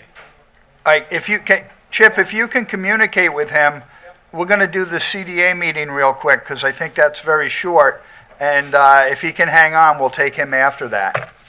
Okay. All right, I'd like to make a motion to close the portion of the town board meeting and open up the Community Development Agency meeting. Second. I vote aye. Okay. All in favor? Yes. Aye. All Okay. opposed? Okay. So community development meeting open. We have a hot agenda tonight of nothing. We would want to take open comments on CDA matters only, Okay. if there are any. Do we have anybody who'd like to have comment on CDA matters? Nobody online, not seeing anybody here. Okay, so we can close the CDA meeting and reopen the town board meeting. I just need a motion and a second on that. Motion to close. Second. Waskey. Yes. Merrifield. Yes. Everybody, yes? Yes. Okay. All in favor, aye. Aye. There we go. All right, so CDA meeting closed, town board meeting back. Back open. Open, yeah. Okay. Takwi, were you getting up to come up forward? Okay, okay. Can we try Sid again? He's He's gone? well, kind of. He's freeze framed up He's here. kind of trying to get through. Maybe you're right about the signal. Yeah. Okay. Right. Can't get rid of Anybody else? Thought Barbara wanted to come up. Oh, Barbara, go ahead. Come on, Barbara. Come on down. Oh, get it. You're surprised with yourself. Good evening, Barbara Blast, Jamesport. Just a couple of things that I thought I would comment on that came up this evening. The first was that the idea of having a place to refer to for applications to see what the town is actually entertaining. The planning department had started that some time ago. If you look in the planning department site on the website, you'll see that there's a list of current applications. But there was I think it was Takwi's idea some time ago, and it really was being updated for about 9 months or so, and then it, like everything else, it really takes conscious, action. It's going to happen. It's okay, Yeah, but it's a going to great idea, and it really would be very, very helpful to the public. Another thing is that I know we've talked about from time to time, and Bob, I think you've mentioned it, or Councilman Kern.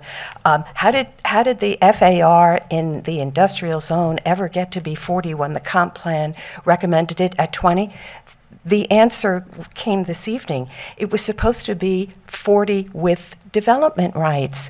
And the dimensional chart, that's why it was an industrial receiving area. The dimensional chart never put that up there. It was to go to 40 with TDRs. And it's the exact opposite of what happened downtown. The dimensional chart for the downtown had TDRs were required to go to 60 feet or 5 stories. It was on the dimensional chart, but it was not in the text. The exact opposite of what happened in Calverton Industrial. So, and because it wasn't in the text and it never got corrected, all of the buildings that ended up being built to 5 stories downtown never needed to purchase TDRs. It was on the chart, and I could show you the chart and I could show you where it all came from. It was, that answered that question. I'm going to tell you something. I am so happy to hear this. I wish this happened like a week or 2 ago, because I've been fighting to go to 0.35. And Greg Bergman was right. He showed me the burnt CD. We could never figure out how it got to 4.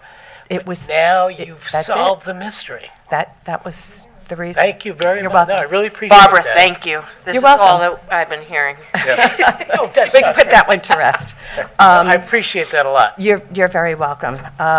Another thing, just very quickly, and I won't belabor the point now, but I am going to be sending a letter to you urging you not to schedule a public hearing yet on Island Water Park. Allow that matter to be adjudicated in the courts first. There's a whole list of reasons that I think may make some sense to you, maybe not, but I would just at least ask you to consider the big picture there, and I will be more detailed about it and communicate with you in writing, but I don't keep believe an it'll eye- be on the menu and on the schedule until after the first of the year. Okay, but the next court appearance is until April of 2025, and this, and while I respect Counselor's position that the matters are separate, I do recognize that a civil action with before the Supreme Court is separate from a site plan that's being entertained by the town board, but you're the plaintiff in the Supreme Court action, and you're going to be the one determining the approvals on site plan. So you can't say that they are not connected in any way. They really are. And I just would urge you to keep an open mind about that. Could you Please. see me on? Absolutely. Yes, absolutely. Thank you very much. I appreciate your time. Happy Thanksgiving. You too. Thank you, Barbara. We have one online? Sid back. Oh, Sid is back. I don't think he ever left. I think we could probably drive to his house by the time he... I don't think he ever left.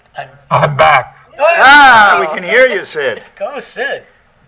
I'm proving my technological ineptness time and time again here. All right, I have a few quick comments or observations in regards to the Monroe balancing test and the cell tower proposal in Wading River. Unfortunately, I was unable to attend. I was out of the country at the time. Just a couple of comments here. The Riverhead Town Board is being asked to hold, you did already hold, a public hearing for the purposes conducting the Monroe balancing test. Following the public hearing, the town board shall issue a written determination as to whether and to what extent the subject application shall be exempted from the zoning and land use regulations of the town. The town board's determination should be based upon a full and complete vetting process and not just on the tests and data Elite Towers has submitted. What is needed is another set of independent experts to evaluate the application. For example, in 2016, Shelter Island Town Board hired an independent consultant to vet, and happened to be Elite Towers' proposal to build a cell tower. I'm not saying anything bad about Elite Towers, but I guess we'll fall back on the idea, trust but verify. I guess at the November 7th public hearing, I heard a resident ask, well, how do you evaluate Elite Towers information that they present? And I think the supervisor pointed out that the town's planning department reviews it. And not to insult the intelligence or the ability of the town's planning department, but it's a very specialized bit of data that they are evaluating. And there is precedent when you think about it. From time to time, the town's planning department asks some sort of outside expert to contribute on an issue. Like, for instance, there's a proposal on 25A to build a retail establishment right next to Mr. Rothwell's, Councilman Rothwell's business. And the town asked a traffic consultant to evaluate the data presented by the applicant in that particular retail proposal. So trust but verify. Another thing that I noticed in the application and the materials submitted, Elite Towers submitted photographs and conducted tests, etc., connected with the visibility of the proposed monopole. And however, it occurred to me that the pole isn't going to become invisible at night. It's not suddenly going to disappear for 12 hours or so.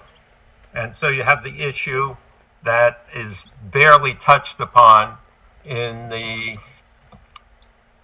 full environmental assessment form, that there will be outdoor lighting. And in fact, this is the way it was indicated. It said lighting may be installed for the future wireless carriers on the rooftop equipment platform. All equipment lighting would be downward facing and shielded to prevent spillover to nearby properties and adjoining roadways. Additionally, a red light will be installed on the concealment pole to comply with federal aviation requirements. Now, for those of the people in the public, what does the Federal Aviation Administration have to do with this proposal? It's the height of the tower and the antenna. It's above 200 feet. All right, that's why the FAA will require some sort of lighting, etc. It's interesting to note that on the October 1st town board meeting, a copy of the final environmental assessment form was included in Resolution 38, authorizing lead agency status in the review. But it's interesting to note that the reference to outdoor lighting was truncated, and all it said was lighting may be installed for future wireless carriers on the rooftop equipment. All right. For whatever reason, the response had not included the relevant issues of downward facing lighting and the federal aviation requirements. It's reasonable to assume that residents would have an interest in having more information regarding the extent of outdoor lighting, the lighting plan. They might want some idea of the intensity of the lighting. Will it be low, medium, or high intensity? Will there be just one red light on the top of the pole, or will there be more? Will the FAA also require some white lights? Will those lights be flashing or constant? Will the FAA require high visibility paint rather than neutral coloration on the concealment pole? These are issues that are important to many residents. It's of little consolation to many residents that the visibility associated with the concealment pole will be minimal or non-existent in parts of Wading River. The most visually impacted areas will be in or near the heart of the town-created Riverhead Historic District. Well, I guess what I'm saying is The idea of an independent consultant to vet the application seems to be a good idea, and it would also be wise to examine this issue thoroughly and impartially before a decision is made. Thank you for your attention and bearing with my technical inadequacies. Okay. Happy Thanksgiving. Same to you, Sid. Thank you. Thank you. Claudette? I know everybody wants to go home, so do I. Claudette Bianco, Baiting Hollow. I want to thank, and I'm sure everybody in this room does, as well as all the people in the town, the firefighting staff of all the towns that helped with that brush fire last week. It was about a mile and a half away from my house. I heard the helicopters all night long, and I'm really grateful that they were able to put it out. Thank them for us because they're heroes in our book. They did a Did a fantastic great job. and We it love our volleys. took the men all and women, night long, but it was and all done. the And assisting thank God it didn't departments spread. and a fire marshal and Everybody was there. OEM, everybody Multiple- that was multiple involved. departments, but they're heroes. Absolutely. Thank you. Ken was there fighting it. So. Thank you. I saw you. No. I will say, though, I absolutely commend, I mean, we do lots of mutual aids to help our departments all over Suffolk County, and you know, just so you, even if fire's not in our district, and so, like, Wading River acted as a mutual aid to Riverhead. I do have to commend Chief Renton. JR did, like, thorough, well-organized, like, when we went there, everybody knew exactly what they had to do. So, I mean, you know, Suffolk County sends out, you know, their team as well to oversee, but I also, not only just the firefighters, but our highway department was there as well, providing additional fuel for our vehicles throughout It the was night. everybody. It was a But- whole concerted effort, and It was. it wasn't for those people volunteering their time and their safety. The rest of us, we wouldn't have our homes because we were really close. Chief Renton did an awesome job, well-organized, very, very extreme, very Yep. professional. Great Grateful job. to have them. Thank you. Thank you for bringing that up, Claudette. And since you brought that up, we should really recognize the people that lost their home today in Mattatuck on Sound Avenue. Their home was fully engulfed this morning, shortly after 9:30. And many fire departments from all around the area, including Riverhead. I know Jamesport was there. They responded, and there was nothing that they could do. The house ended up collapsing. So there's people out there tonight that really could use our prayers. So on behalf of this town board, we'd like to let them know that they are in our prayers. Thank you, Joanne. All right, with that, we're going to wish everybody a very happy, nope, Takwi? Are you inviting us to your house for Thanksgiving?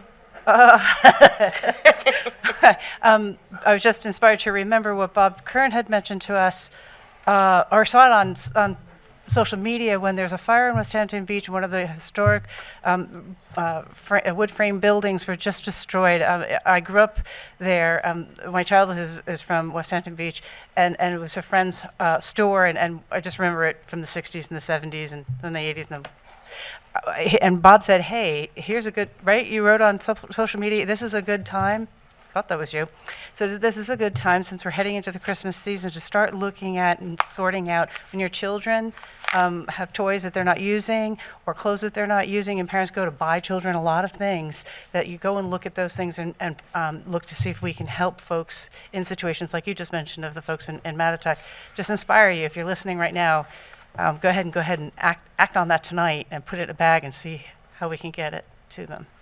Am I wrong? Did you not write that? I didn't write that, but I'll tell you that I do give a lot, collect a lot of stuff and bring it to various places, like thrift stores and the church and stuff like that. Sorry to misquote you. I thought it was you, but it's a good thing. So. Well, thank you. Don't want to prolong the meeting. I'd like to go with it, but remember that I think Eric that's did it. something I we can don't do know. very easily. Thank you. It was Eric. I'm just glad to know there's not two of Bob Kern. See how much everybody One loves is plenty. And there is industrial land. There is industrial land also on West Main Street. Just to keep everybody confused. Happy Thanksgiving, everybody. Thank you, everybody, for coming out tonight. Thank you, everybody, for tuning in. And we'll see you. Do we have a motion? Yeah, we need a motion to close the town board. So meeting. moved. Second. All in favor? Aye. Opposed? Who wants to Happy stay? Thanksgiving, So everybody. moved. Thank you.